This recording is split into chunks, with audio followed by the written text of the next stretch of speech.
안녕하세요. 반갑습니다. 동성애는 동성 간의 성행위가 이루어지는 것을 말해요. 동성끼리 손을 잡거나 한방에서 자거나 하면서 친하게 지내지만 성행위가 없는 것은 우정이고 동성애를 하지 않습니다. 동성애의 애는 러브가 아니라 섹슈얼리티를 말하는데 섹슈얼리티는 성생활, 성적 취향이라는 뜻입니다. 남자와 남자의 동성애는 항문으로 성행위를 해요. 남성의 생식기관 중 하나가 전립선인데 항문 성교는 항문이라는 비정상적인 방법을 통해 전립선을 자극함으로써 쾌감을 느끼는 성행위라고 할 수 있습니다. 우리는 항문이 배설기관으로 존재하고 성기관이 아니라는 것을 기억해야 합니다. 존재에는 자연 법칙이 있어요. 자연의 순리는 어떤 특정 기관이 정해진 특정한 기능을 하는데 적합하도록 창조되었고 그 기능을 수행하도록 되어 있습니다. 물고기에게 부레가 있는 이유는 물에서 잘 이동하게 하기 위해서이고 새에게 공기주머니가 있는 이유는 하늘을 잘 날기 위해서죠. 모든 존재에는 각자의 존재 목적이 있다는 것입니다. 마찬가지로 항문은 배설기관으로서의 존재 목적이 있어요. 여성의 질은 성기관으로서 표피가 3겹 이상 겹쳐 있는데요. 그래서 남성의 성기가 마찰을 일으켜도 성행위에 아무 문제가 없다는 거예요. 그러나 항문은 다르죠. 항문은 배설기관이기 때문에 표피가 얇고 따라서 이물질이 들어가면 찢어지게 되고 그 틈새로 세균이 침범을 하게 됩니다. 항문의 상처로 인해 감염되는 것으로는 편모증, 각종 세균, 바이러스, 매독균, 장애여러, 병원균 등이 있습니다. 항문 성관계로 항문 사마귀, 요도염, 인유두종 바이러스, 헤르페스 바이러스 감염증 등도 빈번하게 발생을 합니다.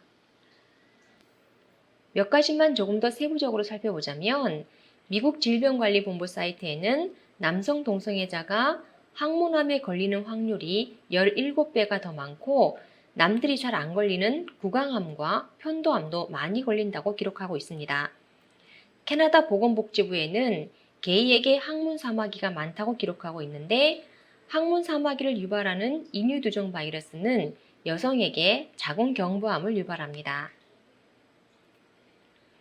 나라마다 환경이 개선됨으로써 이질과 같은 세균성 질병들은 사라지고 백신의 발명으로 매독 같은 성병들도 거의 사라졌어요.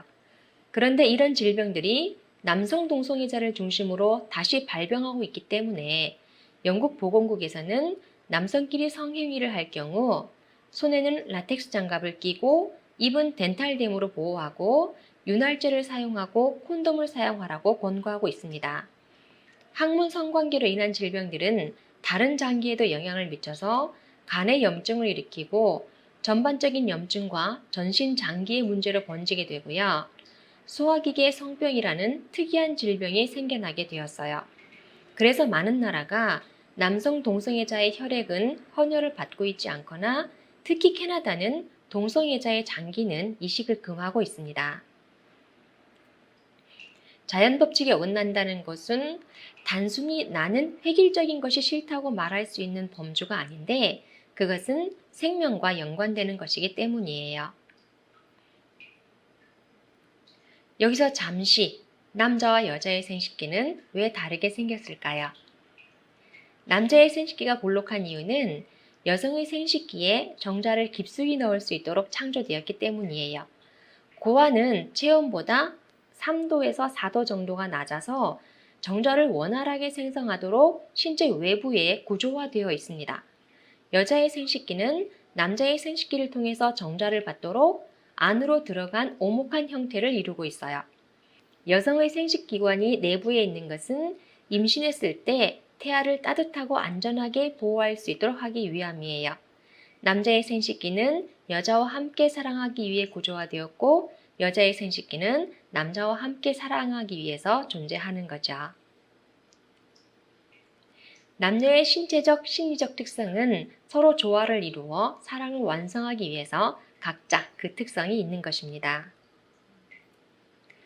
후천성 면역결핍증을 에이즈라고 하는데 80년대 이전에는 에이즈란 말이 없어서 게이암이라고 생각했다가 프랑스의 몽타니에 박사가 처음으로 발견을 했습니다. 동성애자들은 에이즈가 동성애로 인해 생긴 것이 아니라고 말하고 동성애와 각종 질병은 무관하다고 주장하는데 실제로 첫 에이즈 환자는 원숭이와의 수관을 통해 생긴 것으로 여겨지고 있습니다. 그러나 그 에이즈가 주로 전파되는 경로는 동성애인 거죠. 우리나라는 85년에 에이즈 환자가 최초 보고된 이후 1988년 두 자릿수를 돌파해서 2010년대부터는 매년 1000명가량의 신규 환자가 발생하고 있습니다. 이는 어디까지나 검사를 받아서 수면 위로 드러난 수치이기 때문에 자신이 에이즈에 걸린 줄도 모르는 사람들도 있을 거예요. 에이즈가 쓰나미처럼 밀려들고 있는 거죠.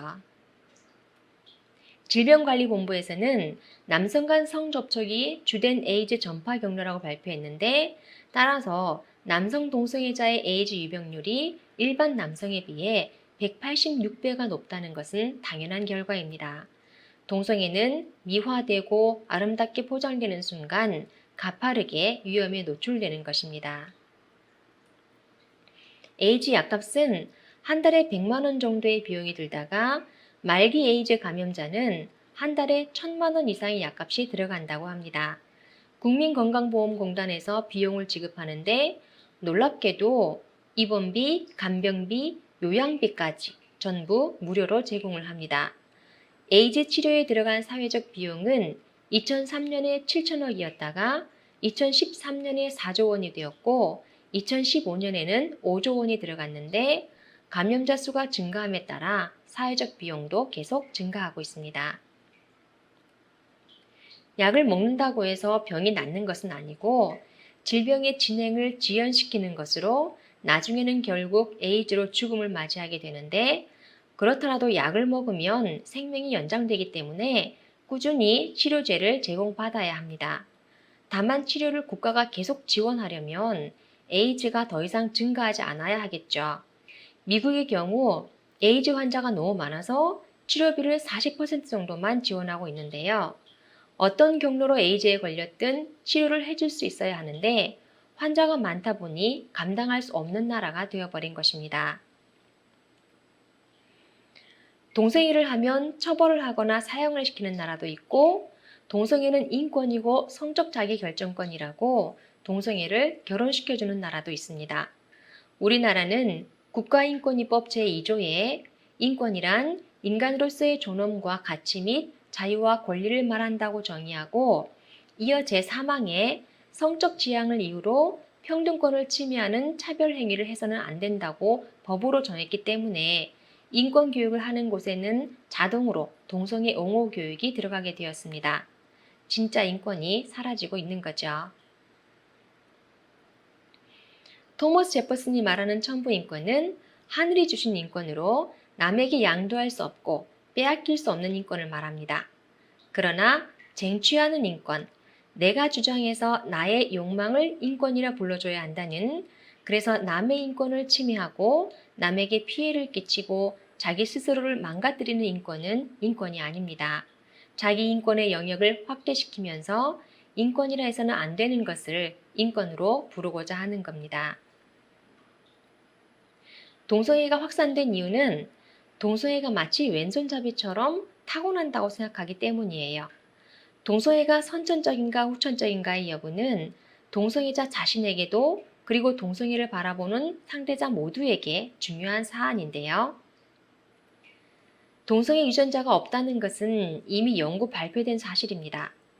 미국 매사추세츠 종합병원과 하버드대, 영국 캠브리지대 등 국제공동연구원에서 동성애 관련 유전자 연구를 전문적으로 분석한 결과 동성애 유전자는 없다는 것이 발표되었습니다.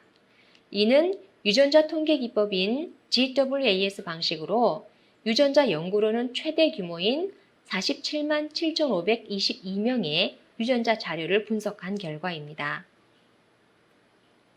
그런데 사람들이 동성애를 선천적이라고 믿게 된 이유는 1993년에 동성애자인 해머 박사가 동성애자들에게 공통적으로 나타나는 동성애 유전자가 있다고 발표했기 때문이고 이를 언론이 대대적으로 보도하면서 세상을 선동했기 때문입니다. 그러나 그 이후 수많은 연구가 실행되었고 2005년에는 해무 박사 본인이 더 많은 대상으로 연구한 결과 동성애와 유전자는 아무 상관이 없다고 발표를 했습니다. 동성애 유전자는 없다는 것은 일란성 쌍둥이 연구를 보면 보다 쉽게 이해할 수 있는데요. 쌍둥이는 이란성 쌍둥이와 일란성 쌍둥이가 있습니다. 이란성 쌍둥이는 한꺼번에 배란된 2개 이상의 난자가 각각 한 개의 다른 정자와 수정되어 별개의 태아로 발생합니다. 따라서 유전자도 다르고 성도 다를 수 있습니다. 일란성 쌍둥이는 한 개의 난자가 한 개의 정자와 수정해서 수정란 안에서 둘로 나뉘는 것입니다. 따라서 성별도 같고 혈액형과 유전자도 동일합니다. 그래서 동성애가 선천적이라면 둘 다 동성애 성향을 가지고 있어야 하는 거예요. 그러나 둘이 같이 동성애자가 된 경우는 10% 내외에 불과합니다. 동성애는 타고나는 것이 아닙니다. 모든 존재는 양성과 음성이 하나 되어 존재하는데 플러스끼리 존재하거나 마이너스끼리 존재하는 것은 없습니다. 하나님은 하나님의 속성으로 한 명의 남성과 한 명의 여성을 창조해서 둘이 만나 하나가 될 때 비로소 완성해서 천국을 이루도록 설계하셨습니다. 성혁명은 평화를 가져오지 않습니다. 성혁명의 최종 목표는 프리섹스 문화를 침투시키고 가정제도를 해체하고 성정체성을 해체하고 결국 하나님의 창조 질서를 해체하는 방향으로 나아가고 있기 때문에 이는 영적 문제에 해당합니다. 하나님이 정해놓은 삶의 질서를 회복해야 합니다. 하나님은 사랑의 계명을 주셨는데요. 따먹지 말라 하셨습니다. 또한 사랑의 자유를 주셨죠. 부부간에는 벌거벗고 한 방에서 춤을 춰도 된다는 것입니다. 부부 사이에는 마음껏 사랑할 수 있는 자유가 허락됩니다. 성문제는 순결의 문제입니다. 지금까지 순결은 여성만 지켜야 하는 것으로 생각하며 여성을 억압하고 강제하는 도구로 사용되어 왔습니다. 사탄이 영적으로 개입하여 인류 역사를 망치고 가정을 해쳐왔다는 것이죠. 만약 인간이 타락하지 않았다고 전제한다면 창조 본연의 인간의 성은 하나님의 절대성을 닮아 매우 신성한 것입니다. 그런데 타락으로 인해 인간의 성은 거짓 사랑, 거짓 생명, 거짓 혈통을 이어받아 무질서한 성 태도에 의한 일탈된 성, 곧 피학성 변태 성욕, 가학성 변태 성욕 또는 동성애의 형태로 나타나게 되었습니다. 태초의 인간의 타락 행동은 인간 스스로가 자신의 가장 고귀하고 신성한 성을 가장 추하고 부끄러운 것으로 전락시킨 가장 슬픈 사건입니다. 인간이 타락하여 지상의 지옥을 만들었기 때문에 그러한 결과적 세계를 보고 분석하였으므로 적자생존 약육강식이 삶의 원칙인 듯 잘못 인식되었고 성관계도 그렇게 바라보게 된 것입니다. 남성은 여성을 선유 조건으로 창조되었고 여성은 남성을 선유 조건으로 창조되었습니다. 남성과 여성은 대결 관계가 아니라 상호 의존적이고 상보적이며 서로 필요로 하는 존재입니다. 여성의 신체 구조는 남성이 좋아하는 구조로 되어 있고 남성의 신체 구조는 여성이 좋아하는 구조로 만들어져 있습니다. 이는 곧 부부에게 있어 남편의 생식기의 주인은 아내이며 아내의 생식기의 주인은 남편이라는 것입니다. 문제를 해결하려면 프레임을 바꿔야 합니다. 애초에 잘못된 프레임으로 인류 역사와 세계를 바라보기 때문에 모순과 혼란이 생기는 것입니다. 다음 시간에 뵙겠습니다. 감사합니다.